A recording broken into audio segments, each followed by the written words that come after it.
सुप्रभात प्यारे बच्चों, एक बार फिर स्वागत है आपका हिंदी की क्लास में। तो बच्चों, हिंदी में बालराम कथा पुस्तक में से हम पाठ संख्या 2 कर रहे थे। पाठ का नाम जंगल और जनकपुर। पाठ का नाम क्या है? जंगल और जनकपुर। आज हम इसका दूसरा भाग करेंगे। तो पहले भाग में हमने महर्षि विश्वामित्र द्वारा जो यज्ञ का अनुष्ठान किया गया था उसके संपूर्ण होने के बारे में पढ़ा था। आज हम पढ़ेंगे जनकपुर के बारे में, यानी आगे राम और लक्ष्मण कहाँ जाते हैं, महर्षि विश्वामित्र उनको कहाँ कौन से स्थान पर लेके जाते हैं। राम ने महर्षि को प्रणाम करते हुए पूछा, अब हमारे लिए क्या आज्ञा है मुनिवर। महर्षि ने राम को गले लगाया, कहा, हम लोग यहाँ से मिथिला जाएंगे। मिथिला यानी जनकपुर की बात हो रही है, जनकपुरी की बात हो रही है। जहाँ के राजा कौन थे? महाराज जनक, जो सीता के पिता थे। महाराज जनक के यहाँ विदेहराज के दरबार में। तो यहाँ विदेहराज किसको कहा गया है? महाराज जनक को कहा गया है। मैं चाहता हूँ कि तुम दोनों मेरे साथ चलो उनके आयोजन में हिस्सा लेने। आयोजन, उन्होंने एक आयोजन रखा हुआ था, तो उसमें हिस्सा लेने के लिए तुम दोनों भी मेरे साथ चलो, ऐसा महर्षि विश्वामित्र कहते हैं। महाराज के पास एक अद्भुत शिव धनुष है, तुम भी उसे देखो। राम और लक्ष्मण अगली यात्रा को लेकर उत्साहित थे। नए स्थान देखने और जानने का अवसर। सोन नदी पार कर विश्वामित्र मिथिला की सीमा के पास पहुँचे। अपने शिष्यों और राजकुमारों के साथ वे गौतम ऋषि के आश्रम से होते हुए नगर में पहुँचे। तो वो कौन से आश्रम से होते हुए पहुँचे? गौतम ऋषि के आश्रम से होते हुए पहुँचे। तो गौतम ऋषि की जो पत्नी थी ना, उनको गौतम ऋषि ने क्या कर दिया था? श्राप दे दिया था, जिससे वो पत्थर बन गए थे। और गौतम ऋषि ने कहा था कि जब राम इस रास्ते से गुजरेंगे तो वो उनके पैर से जब पत्थर को टच करेगा, यानी पत्थर को संपर्श होगा, तो तुम्हें वापस स्त्री का रूप धारण कर लोगी। तो उनको ऐसा श्राप मिला हुआ था। वो ये वर्णन यहाँ नहीं किया हुआ है, लेकिन मैंने वैसे आपको बता दिया। ठीक है। नेक्स्ट, राजा जनक ने महल से बाहर आकर विश्वामित्र का स्वागत किया। किसका स्वागत किया? विश्वामित्र का स्वागत किया। तभी उनकी दृष्टि राजकुमारों पर पड़ी। तो राजा जनक ने बाहर आकर विश्वामित्र का स्वागत किया, तभी उनकी दृष्टि किस पर पड़ी? राजकुमारों पर, यानी राम और लक्ष्मण पर पड़ी। विदेहराज चकित रह गए, यानी अचंभित हो गए राजा जनक जो थे राम और लक्ष्मण को देखकर। वे स्वयं को रोक नहीं पाए। महर्षि से पूछा, ये सुंदर राजकुमार कौन है? मैं इनके आकर्षण से खिंचता जा रहा हूँ। ये राम और लक्ष्मण हैं। महर्षि विश्वामित्र कहते हैं कि ये राम और लक्ष्मण हैं, महाराज दशरथ के पुत्र। इन्हें मैं आपके पास साथ में लाया हूँ। तो क्या होता है, जब महर्षि का अनुष्ठान पूर्ण हो जाता है तब वो कहाँ जाते हैं? मिथिला नगरी में जाते हैं। राम और लक्ष्मण को साथ लेकर। क्यों लेके जाते हैं? क्योंकि महर्षि विश्वामित्र उन्हें बताते हैं कि महाराजा जो मिथिला नरेश हैं, यानी महाराज जनक, तो जिन्हें विदेहराज भी कहा जाता है, तो उन्होंने एक आयोजन रखा है जिसमें उन्होंने किसकी बात की है? इस पाठ के अंदर शिव धनुष की बात की है। वो कहते हैं, महर्षि विश्वामित्र राम और लक्ष्मण को बताते हैं कि राजा जनक ने एक आयोजन रखा है जिसमें उन्होंने शिव धनुष को रखा है, और ये प्रतिज्ञा की है कि जो शिव धनुष को उठाएगा उसके साथ मैं अपनी पुत्री सीता का विवाह करूँगा। तो ये देखिए पिक्चर में आपको दिखाई दे रहा है ना, मिथिला नरेश यानी राजा जनक। मिथिला नरेश किसे कहा गया है? राजा जनक को कहा गया है। तो राजा जनक के दरबार में जब भगवान राम महर्षि विश्वामित्र के साथ पहुंचते हैं तो राजा जनक उनको देखते ही आश्चर्यचकित हो जाते हैं और उनको देखते ही रहते हैं। और वो आखिरकार विश्वामित्र से पूछते हैं कि ये जो 2 बालक हैं ये कौन हैं? तो महर्षि विश्वामित्र उन्हें बताते हैं कि ये राम और लक्ष्मण हैं, महाराज दशरथ के पुत्र। अयोध्या नरेश महाराज दशरथ के पुत्र है, जो यहाँ मेरे साथ आए हैं। तो ऐसा वो किसको बताते हैं? महाराज जनक को बताते हैं। तो यज्ञशाला में वो बैठते हैं तो वहाँ देख के विश्वामित्र और सभी लोग अचंभित हो जाते हैं, कि सभी लोग शंकित होते हैं, क्योंकि राम और लक्ष्मण उस समय कितनी वर्ष की आयु के थे? 18, लगभग 18 वर्ष की आयु के थे, यानी छोटी छोटी उम्र के थे। तो वो अलग ही दिखाई दे रहे थे। अब आगे देखते हैं क्या होता है। विद्याराज ने महर्षि उनके शिष्यों और राजकुमारों के ठहरने की व्यवस्था की एक सुंदर उद्यान में, यानी एक सुंदर बाग में उनकी एक ठहरने की व्यवस्था कर दी। अगले दिन सभी आमंत्रित लोग ऋषि मुनि और राजकुमार यज्ञशाला में उपस्थित हुए। वहाँ महर्षि ने फिर धनुष का उल्लेख किया। महाराज जनक ने अपने अनुचरों को आज्ञा दी शिव धनुष को यज्ञशाला में लाया जाए। शिव धनुष सचमुच विशाल था, लोहे की पेटी में रखा हुआ था। पेटी में पहिए लगे हुए थे, 8 पहिए। पेटी में कितने पहिए लगे हुए थे? 8। कौन सी पेटी में रखा हुआ था? लोहे की पेटी के अंदर शिव धनुष को रखा हुआ था। अनुचर यानी जो राजा के सैनिक थे, उनको राजा ने आज्ञा दी कि शिव धनुष को यज्ञशाला में लाया जाए, यानी जहाँ ये आयोजन हो रहा था वहाँ लाया जाए। तो पहिए 8 पहियों वाली पेटी में रखा हुआ था लोहे की, और वहाँ उसे लाया गया। उसे उठाना लगभग असंभव था। पहियों के सहारे खिसकाकर उसे एक से दूसरी जगह ले जाया जाता था। अनुचर मुश्किल से उसे खींचते हुए यज्ञशाला में ले आए। धनुष देखते ही विद्याराज एक पल के लिए उदास हो गए। उन्होंने कहा, मुनिवर, मैंने प्रतिज्ञा की है अपनी पुत्री सीता के विवाह के संबंध में। जो यह धनुष उठाकर उस पर प्रत्यंचा चढ़ा देगा, उसी के साथ सीता का विवाह होगा। प्रत्यंचा का मतलब क्या होता है? जो डोर होती है ना, जिससे धनुष को छोड़ा जाता है, डोर को खींचकर धनुष बाण को छोड़ा जाता है, वो प्रत्यंचा कहलाती है। ठीक है, तो वो कहते हैं कि मैंने ये प्रण किया है कि जो धनुष को उठाकर उसकी प्रत्यंचा चढ़ा देगा, उसके साथ मैं अपनी सीता का विवाह कर दूंगा।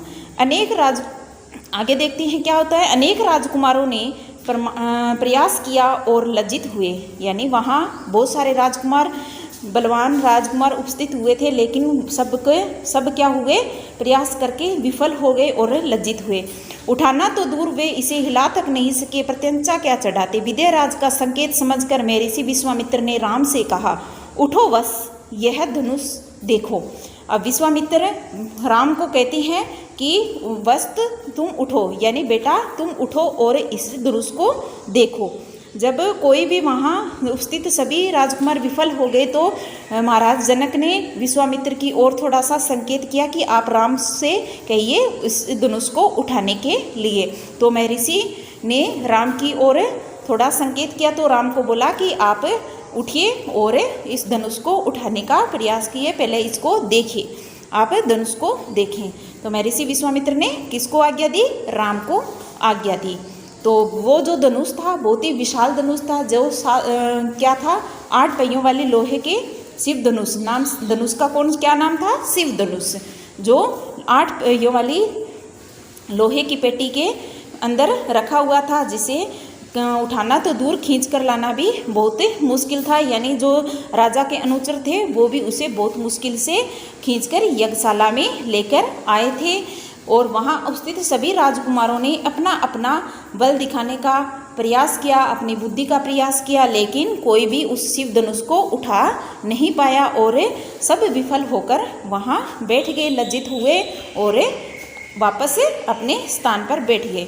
तो उसी समय राजा जनक जो है वो उदास हो गए, क्योंकि उन्होंने प्रतिज्ञा की थी ना कि जो शिव धनुष उठाएगा वही, उसके साथ ही मैं अपनी बेटी सीता का विवाह करूँगा। लेकिन कोई भी नहीं उठा पा रहे थे, तो इसलिए वो क्या हो गए, ऐसे मतलब दुखी हो गए कि अब क्या होगा। तभी वो महर्षि विश्वामित्र की ओर संकेत करते हैं। तो महर्षि विश्वामित्र ने राम को आदेश दिया और कहा कि तुम इस धनुष को देखो। राम ने सिर झुकाकर गुरु की आज्ञा स्वीकार की, आगे बढ़े, पेटी का ढक्कन खोल दिया। और उन्होंने पेटी का ढक्कन खोल दिया। राम ने पहले धनुष देखा, फिर महर्षि को। राम ने पहले धनुष को देखा और फिर महर्षि की तरफ देखा।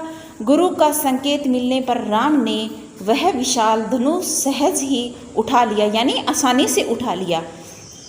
यज्ञशाला में उपस्थित सभी लोग हतप्रभ रह गए, यानी अचंभित रह गए। हतप्रभ का मतलब क्या होता है? अचंभित रह गए। इसकी प्रत्यंचा चढ़ा दूं मुनिवर? वो राम पूछते हैं, फिर क्या मैं इसकी प्रत्यंचा चढ़ा दूं?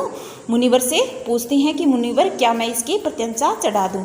राम ने पूछा, अवश्य, यदि ऐसा कर सकते हो। विद्याराज चकित थे। राम ने आसानी से धनुष झुकाया ऊपर से दबाकर प्रत्यंचा खींची। दबाव से धनुष बीच से टूट गया। अब राम ने पूछा किससे? महर्षि विश्वामित्र से पूछा कि मैं इस पे प्रत्यंचा चढ़ा दूं, तो वो कहते हैं अवश्य, यदि तुम ऐसा कर सकते हो तो करो। तो वो उन्हें आज्ञा देते हैं। कौन? महर्षि विश्वामित्र राम को आज्ञा देते हैं। विदेहराज चकित थे। क्यों? क्योंकि वो कोई भी, जिस धनुष को कोई भी नहीं उठा पा रहे थे, उसे राम ने बड़ी ही आसानी से उठा दिया। धनुष दबाव से धनुष को प्रत्यंचा चढ़ाने की कोशिश की, बीच से दबाकर, तो वो क्या है, धनुष से टूट गया। तो राम को जब महर्षि विश्वामित्र ने आदेश दिया कि तुम उठो और धनुष को देखो, तो राम ने उठकर पहले धनुष को देखा और फिर महर्षि विश्वामित्र की ओर प्रणाम किया। उनका आदेश पाते ही उन्होंने उस धनुष के जो ढक्कन था उसको खोला और उसे उठाने का प्रयास किया, और उठाकर उसको उन्होंने पूछा कि क्या मैं इस पे प्रत्यंचा चढ़ा दूँ? तो महर्षि विश्वामित्र ने कहा कि अवश्य, अगर तुम ऐसा कर सकते हो। तो राम ने धनुष को बड़ी ही आसानी से, सहज यानी बिल्कुल आसानी से उठा लिया और उसकी डोर को खींचकर बीच में से उठाने का प्रयास किया। तो जैसे ही उन्होंने धनुष पे प्रत्यंचा चढ़ाने की कोशिश की, तो धनुष क्या हो गया, बीच में से टूट गया। तो मतलब यहाँ क्या हो रहा है कि पता चल रहा है कि जो राम है उनके अंदर कितनी शक्ति थी, इसका हमें पता चल रहा है। तो राम के हाथ से वो धनुष से टूट गया। सब लोग अचंभित हो गए ये देखकर कि राम ने इतना भारी धनुष है, छोटी सी उम्र का जो लड़का है, राजकुमार है, जिसने बड़ी आसानी से धनुष को उठा लिया। तो धनुष के कितने टुकड़े हो गए? 2 टुकड़े हो गए। बच्चों के खिलौनों की तरह, यानी जैसे बच्चों का जो कई बार ऐसे होता है ना, खिलौने जो टूट के टुकड़े टुकड़े हो जाते हैं, वैसे ही टुकड़े हो गए। यज्ञशाला में सन्नाटा छा गया। सब चुप थे, एक दूसरे की ओर देख रहे थे। सभागार की चुप्पी महाराज जनक ने तोड़ी। उनकी खुशी का ठिकाना न था। उन्हें सीता के लिए योग्य वर मिल गया था। उनकी प्रतिज्ञा पूरी हुई। जनक राज ने कहा, मुनिवर, आपकी अनुमति हो तो मैं महाराज दशरथ के पास संदेश भेजूं? बारात लेकर आने का निमंत्रण, यह शुभ संदेश उन्हें शीघ्र भेजना चाहिए। महर्षि की अनुमति से दूत से अयोध्या भेजे गए। तो उन्होंने पूछा कि क्या मैं, आपकी अनुमति हो तो क्या मैं महाराज दशरथ के पास बारात लेके आने का संदेश भेज दूं? तो उनको निमंत्रण भेजा जाए तो ये शुभ संदेश शीघ्र ही भेजना चाहिए। महर्षि की अनुमति से दूत अयोध्या भेजे गए। सबसे तेज चलने वाले रथों से इस बीच जनकपुर में धूम मच गई। बारात के स्वागत की तैयारियां होने लगी। नगर की प्रसन्नता चरम पर थी। तो राम ने जैसे ही धनुष उठाया और उस पर प्रत्यंचा चढ़ाने की कोशिश की, तो वो धनुष बीच में से टूट गया और सब लोग वहाँ, यानी एकदम से सन्नाटा छा गया सभा में। तो उस सभा की चुप्पी को किसने तोड़ा? महाराज जनक ने तोड़ते हुए कहा कि उनकी खुशी का ठिकाना न रहा, और उन्होंने कहा कि मेरी सीता के लिए मुझे योग्य वर मिल गया है, मेरी प्रतिज्ञा पूरी हो गई। महाराज जनक ने सबकी चुप्पी को तोड़ा और महाराज जनक ने मुनिवर से कहा, यानी महर्षि विश्वामित्र से कहा कि अगर आपकी अनुमति हो तो मैं महाराज दशरथ को ये संदेश भिजवा दूं, बारात लेकर आने का शुभ संदेश भिजवा दिया जाए क्या? तो महर्षि की अनुमति मिलते ही दूत के साथ संदेश भेजा गया। कहाँ? अयोध्या में। तो वहाँ अयोध्या में संदेश, सबसे तेज चलने वाले रथों के सहारे संदेश को भेजा गया और जल्दी बारात लेके आने के लिए कहा गया। इस बीच जनकपुर में क्या हो गई? धूम मच गई। बारात के स्वागत की तैयारी होने लगी और नगर की प्रसन्नता चरम सीमा पर थी। आगे देखते हैं क्या होता है। तो बारात लेकर जब सारे, जो महाराज जनक को संदेश मिलते ही, महाराज जनक का संदेश मिलते ही अयोध्या में भी खुशी छा गई। जैसे ही दूत महाराज जनक का संदेश लेकर अयोध्या पहुँचे महाराज दशरथ के पास, तो वहाँ भी खुशी छा गई, यानी सबको बहुत ही खुशी हुई। आनन फानन में बारात तैयार हुई, यानी जल्दी में फटाफट बारात को तैयार किया गया। हाथी, घोड़े, रथ, सेना। बारात को मिथिला पहुँचने में 5 दिन लग गए। बारात को मिथिला पहुँचने में कितना समय लगा? 5 दिन लगे। मिथिला किसे कहा गया है? जनकपुरी को कहा गया है। महाराजा जनकपुरी जगमगा रही थी। जनकपुरी क्या हो रही थी? जगमगा रही थी। तो बारात बड़ी ही धूमधाम से निकली और कहाँ पहुँच गई? जनकपुरी पहुँच गई।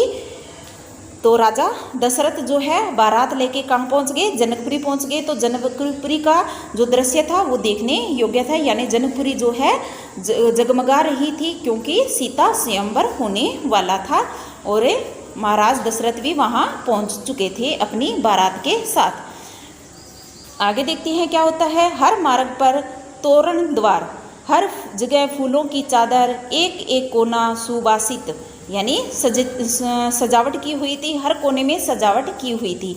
हर घर के प्रवेश द्वार पर वंदनवार, एक एक घर से मंगल गीत। मुख्य मार्ग पर दर्शकों की अपार भीड़, यानी बहुत भीड़ हो गई थी।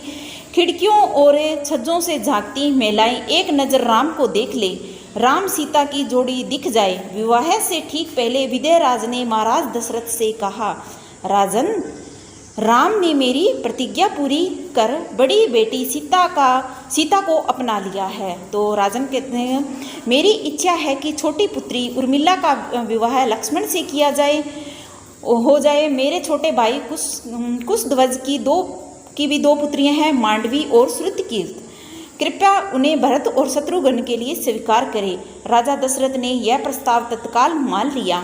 विवाह के बाद बारात वापस से कहाँ पहुँच जाएगी, फिर अयोध्या पहुँचेगी। तो राजा वहाँ सीता का स्वयंवर हुआ, तो राजा जनक जो है वो महाराज दशरथ से अनुरोध करते हैं कि महाराज कृपया, राम ने सीता मेरा जो प्रतिज्ञा थी वो पूरी करके सीता को तो अपना लिया। अब आपको से अनुरोध है कि लक्ष्मण के मेरी जो छोटी बेटी है उसका भी विवाह लक्ष्मण के साथ किया जाए, और जो मेरा भाई है कुशध्वज उसकी भी दो पुत्रियां हैं, मांडवी और श्रुतकीर्ति, उसके भी विवाह आपके पुत्र भरत और शत्रुघ्न के साथ कर दिया जाए तो मुझे बहुत खुशी होगी।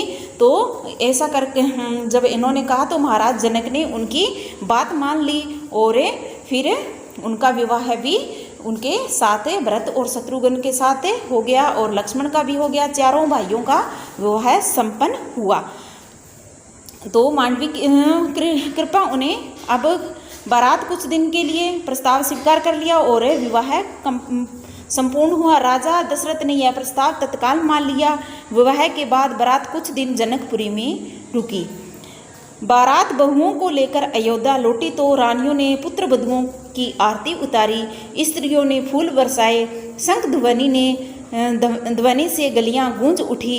यह आनंदोत्सव लगातार कई दिन तक चलता रहा।